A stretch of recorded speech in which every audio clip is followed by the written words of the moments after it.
오늘은 약속을 기억하라라는 제목으로 주의 말씀의 은혜를 나눌 수 있도록 하겠습니다. 오늘 본문의 말씀은 말세 때 일어날 수 있는 그러한 일에 관해서 이야기하고 있죠. 오늘 본문의 근본적인 주제라고 하는 것은 말세 때 경건치 못한 자들이 목소리를 크게 내며 하나님을 멸시한다. 그때 우리 믿는 자들은 어떻게 이러한 이 말세의 때를 이겨낼 수 있을 것인가, 그것을 이야기하고 있습니다. 우리가 믿음 생활하다 보면 순간순간 그 믿음의 장애를 겪게 됩니다. 또 여러 가지 걸림돌을 우리가 맞이할 때가 있습니다. 근데 우리는 그럴 때마다 주저앉는 사람들도 있고 그냥 그 부분에 있어서 실망하면서 그 자기 믿음을 포기하는 사람들도 있을 수 있을 것입니다. 그러나 하나님께서 궁극적으로 우리에게 믿음을 주신 이유가 뭐겠습니까? 그 믿음을 통해서 어떠한 영적인 장애물도 이겨내고 궁극적으로 승리하라고 우리에게 믿음을 주신 것입니다. 그렇기 때문에 그 믿음은 어디서부터 와야 됩니까? 하나님 나라에서부터 와야 된다고 하는 것을 우리가 분명히 알아야 한다는 것입니다. 오늘 본문을 보게 되면 오늘 우리가 믿음 생활할 때 과연 우리 믿음 생활에 있어서의 근거, 또한 우리가 어떻게 이 어려움도 이길 것인가, 우리의 내면적인 문제를 한번 돌아볼 필요가 있음을 우리가 생각하게 됩니다. 사실 우리가 신앙생활하다가 그 신앙의 위협을 받거나 또 신앙의 걸림돌을 겪게 될 때 우리는 보통 어떻게 핑계하기 쉽습니까? 외부적인 상황이나 피치 못할 사정이 있었다라는 것으로 그 모든 탓을 바깥으로 돌릴 수 있습니다. 물론 외부적인 일들이 1차적인 이유가 될 수는 있을 것입니다. 그러나 근본적으로 비신앙적인 삶을 선택하는 것은 우리의 심령에 있음을 절대로 잊지 말아야 됩니다. 사람이 육신으로 살 동안은 죄의 유혹에서부터 사실 벗어날 수가 없습니다. 예수 그리스도의 보혈의 능력으로 우리가 죄사함을 입었고 그 힘에 의해서 우리가 살아가긴 하지만 아직까지 우리가 육신의 몸을 입고 살아갈 때는 사실 죄의 근성이 우리 안에 있음을 우리가 절대로 잊지 말아야 됩니다. 그렇기 때문에 우리가 연약한 인간임을 인정하고 우리를 구원하시는 하나님의 능력을 의지하고 살아가지 않는다면 우리는 사실 여러 가지 삶에 있어서 그 유혹과 그 시험에서 질 수밖에 없을 거라는 사실입니다. 그러기에 믿음의 사람들도 살아가는 동안 순간순간 파고드는 죄의 위협을 잊지 말아야 되고 그 죄를 선택하는 것이 우리의 심령 가운데 있음을 절대로 잊지 말아야 됩니다. 사도 바울도 로마서 7장 21절부터 24절까지 말씀에서 이렇게 말합니다. 그러므로 내가 한 법을 깨달았노니 곧 선을 행하는 나에게 악이 함께 있는 것이로다. 내 속사람으로는 하나님의 법을 즐거워하되 내 지체 속에서 한 다른 법이 내 마음의 법과 싸워 내 지체 속에 있는 죄의 법으로 나를 사로잡는 것을 보는도다. 오호라, 나는 곤고한 사람이로다. 이 사망의 몸에서 누가 나를 건져내랴. 사도 바울이 자기 마음속에 있는 두 가지 법이 싸우는 것을 보게 된다라고 말합니다. 그렇기 때문에 사도 바울이 궁극적으로 말하는 것이 뭡니까? 죄의 법이 무섭다. 죄의 법이 우리를 언제나 달려드니 나는 두렵다. 그것을 말하려고 하는 것입니까? 그것이 아니죠. 죄의 법에서부터 우리가 해방되어 하나님의 의의 법 가운데 살기 위해서는, 승리하는 삶을 살기 위해서는 언제나 성령께 의지하고 기도로 힘을 얻고 말씀으로 무장하지 않는다면 우린 죄의 법 아래로 떨어질 수밖에 없음을 이야기하고 있는 것입니다. 오늘 본문에서 사도 베드로는 우리에게 분명한 영적인 경고를 하고 있습니다. 세대를 분별할 수 있는 눈을 가지라고 하는 것입니다. 말세에 조롱하는 자들이 와서 예수 그리스도를 부인할 뿐만 아니라 그분의 재림을 조롱할 것이다. 재림을 인정하지 않을 것이다라는 것을 이야기하고 있는 거죠. 여러분, 재림을 인정하지 않는다는 말은 심판을 인정하지 않는다는 말입니다. 이것은 하나님을 두려워하지 않는다는 말입니다. 제가 일전에도 말씀드렸지만 성경의 시간 속에 우리가 살고 있다고 말했습니다. 그렇기 때문에 이 모든 것들, 이 성경에 나와 있는 것들, 특히 재림과 심판은 우리에게 다가올 밝혀진 미래라는 것을 절대로 잊지 말아야 됩니다. 여러분, 살아가는 동안 우리는 미래를 알지 못해서 고통받지 않습니까? 어떠한 선택을 할 때도 이걸 선택해서 과연 좋은 일이 일어날까? 좋지 않은 일이 일어날까? 그게 너무나 두렵지 않습니까? 그러다 보니까 그 두려움들 인해서 우리가 어떻게 합니까? 믿지 않는 사람들, 불신자들은 점을 치고 또 그 미래를 알려고 애를 쓰지 않습니까? 좀 미래를 밝혀보려고 노력하지 않습니까? 근데 여러분, 밝혀지지 않는 미래에 대해서 우리가 너무 염려하지 마십시오. 왜? 우리에게는 밝혀진 미래가 우리에게 소망을 주기 때문에 그렇습니다. 밝혀진 미래가 뭡니까? 예수 그리스도를 믿는 자에게 구원의 능력이 있으며 하나님 나라가 준비되어 있다는 것을 성경은 우리에게 분명히 가르치고 있습니다. 그리고 예수 그리스도가 재림하실 때 믿는 자들은 하나님의 의에 힘입어서 천국 백성 된다고 하는 가장 기본적인 밝혀진 미래의 소망을 우리에게 이야기해주고 있습니다. 그 소망이 있으면 우리가 밝혀지지 않은 여러 가지 어려움들로 인해서 넘어질 이유가 전혀 없다는 사실을 절대로 잊지 말아야 됩니다. 오늘 성경에서 뭘 얘기하고 있습니까? 말세에 조롱한 자들이 와서 자기 정욕에 따라 행하며 조롱하며 뭘 얘기합니까? 주의 강림이 어디에 있겠느냐? 세상이 이전에도 이렇게 있었던 것처럼 앞으로도 그냥 전혀 문제없이 있을 것이다 라고 이야기하고 있지요. 사도 베드로는 그것을 보면서 답답해합니다. 너희가 정말로 세상을 잘 구분할 줄 아느냐? 세상의 역사를 아느냐? 그렇다면 성경을 봐라. 성경을 보면 우리에게 심판이 있었음을 분명히 이야기하고 있지 않느냐라는 것을 얘기하고 있는 거예요. 5절 말씀을 제가 한번 읽어보겠습니다. 5절 말씀. 이는 하늘이 옛적부터 있는 것 같이 땅이 물에서 나와 물로 성립된 것을 하나님의 말씀으로 된 것을 그들이 뭐예요? 일부러 잊으려 한다.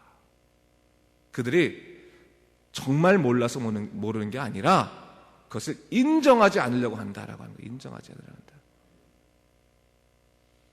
조금만 조용히 해주세요.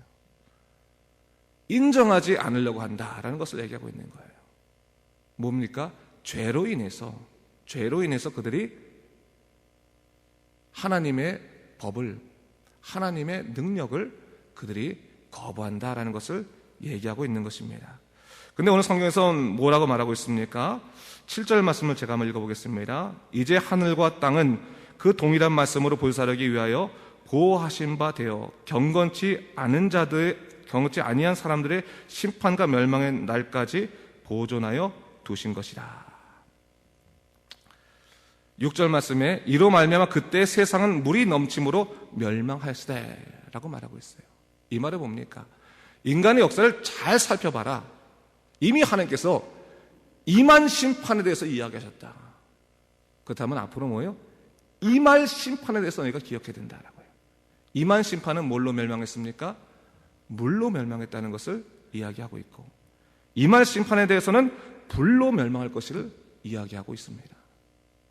여러분, 왜 이만 심판이 우리에게 중요한 것입니까?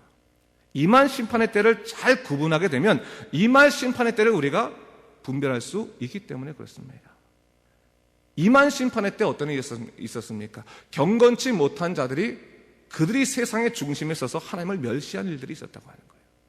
그것으로 인해서 우리 스스로가, 사람들이 스스로가 하나님을 바라보지 못하고 세상을 바라보다가 결국 그 심판 가운데 죽고 말았다는 것을 이야기합니다.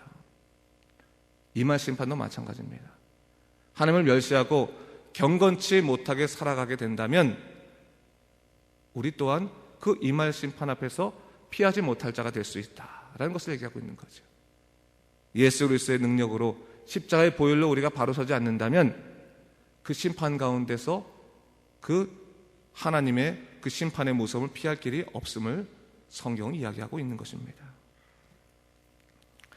여러분, 오늘 7절 말씀 보니까 한 가지 아주 중요한 말씀을 이야기하고 있습니다. 하나님이 왜 하나님을 멸시하고 경건치 못한 자를 그냥 두실까?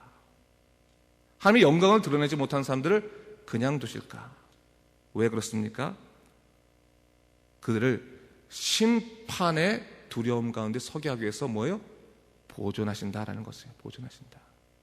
내버려 두신다는 거죠. 사실은 이 성경 구절은 두 가지 의미에서 생각해 볼 수 있는 것이 있습니다. 하나님의 긍휼적인 측면에서 또한 하나님의 준엄하신 심판의 측면에서 두 가지를 볼 수 있습니다. 긍휼한 측면은 하나님께서 마지막까지 인간들로 하여금 구원의 기회를 주시기 위해서 그들을 참으신다고 하는 의미가 있을 수 있고, 또 하나 뭡니까? 궁극적으로 그 심판 앞에서 하나님이 세우시는 자와 하나님이 버리신 자가 누구인지를 분별하기 위해서 분명히 그 믿는 자들에게 하나님의 때를 기다리라고 하시는 그 말씀의 약속을 주시기도 합니다. 여러분, 우리가 믿음 생활할 때 때때로 어떻게 저런 사람들이 같이 나랑 존재할 수 있을까? 그것 때문에 너무 염려하지 마십시오. 예수 믿는 사람들은 하나님께 집중해야 됩니다. 신앙은 집중의 원리입니다. 하나님께 집중하는 그것이 온전한 신앙입니다. 사람들을 보는 게 아니라 하나님께 집중하고 하나님을 기쁘시게 하는 것이지, 사람을 기쁘게 하는 것이 믿음 생활이 아닌 것을 절대로 우리가 잊지 말아야 합니다. 자, 그러기 위해서는 우리에게 분명한 약속이 하나 있어야 되는데, 2절 말씀 우리가 힘차게 다시 한번 읽어보겠습니다. 2절 말씀 읽겠습니다. 시작. 곧 거룩한 선지자들이 예언한 말씀과 주 되신 구주께서 너희 사도들로 말미암아 명하신 것을 기억하게 하려 하노라. 자, 기억하다고 하는 것은 어디에서 있는 일입니까? 우리의 마음 가운데 있는 거죠. 마음 가운데서. 우리의 마음이 견고하고 단단해야지만 된다는 것을 얘기하는 거죠. 근데 마음을 견고하게 하는 것이 뭐라는 겁니까? 하나님의 말씀이다라는 것을 얘기하고 있는 거예요. 하나님 말씀이 자리를 잡아야지만, 하나님의 능력이 우리의 마음을 채워야지만 우리가 이 말세의 때를 잘 견딜 수 있음을 얘기하고 있는 겁니다. 여러분, 우리가 믿음 생활하는 이 세계는 절대로 우리에게 편한 쉬운 날을 허락하지는 않습니다. 믿는 자들은 어떻게 보면 더 힘든 겁니다. 선으로 악을 이기라고 했는데, 사실은 여러분, 악으로 악을 이겨야 될 거 아니겠습니까? 누가 나한테 이렇게 고통을 주면 내가 더 큰 고통을 줘서 꼼짝 못하게 말아야지만 내가 신날 거 아니겠습니까? 내 앞에서 굴복하는 것을 봐야지만, 그래야지만 내가 이제 좀 살만하다 그럴 거 아니겠습니까? 근데 여러분, 그것은 오래가지 못하는 승리입니다. 궁극적인 승리는 뭡니까? 하나님의 의가 서는 것입니다.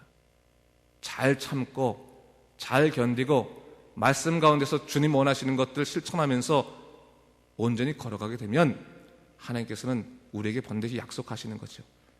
그 승리의 때 누가 진짜 승리자인지 내게 보여줄 터이니 인내하라. 그럼 네가 온전해지기 위해서 어떻게 해야 됩니까? 그 마음 가운데 하나님 말씀 붙들어야 된다라는 것을 얘기하고 있는 것입니다. 여러분, 오늘도 승리하십시오. 말씀 가운데 승리하십시오. 여러분 말씀 가운데 있어서 여러분들의 믿음을 해치는 수많은 일들이 있다 할지라도 절대로 넘어지지 마십시오. 예수 믿는 사람들은 자기를 의지해서 살아가는 것이 아니라 하나님을 의지해서 살아가는 것이고, 말씀에 의지해서 살아가는 것이니까 비록 마음 가운데서 실망스러운 일이 있을 수 있고 넘어질 만한 일이 있을 수 있지만, 나는 하나님의 사람입니다. 말씀으로 사는 사람입니다. 난 이때 하나님의 거룩하신 그 뜻들을 증거하고 드러내며 살겠습니다라는 그런 마음의 결단이 있으면 우리는 반드시 세상에 넘어지지 아니하고 하나님의 뜻 가운데 걸어갈 수 있을 것입니다. 이 믿음으로 사신 여러분 되시길 주님의 이름으로 축원합니다. 기도하겠습니다.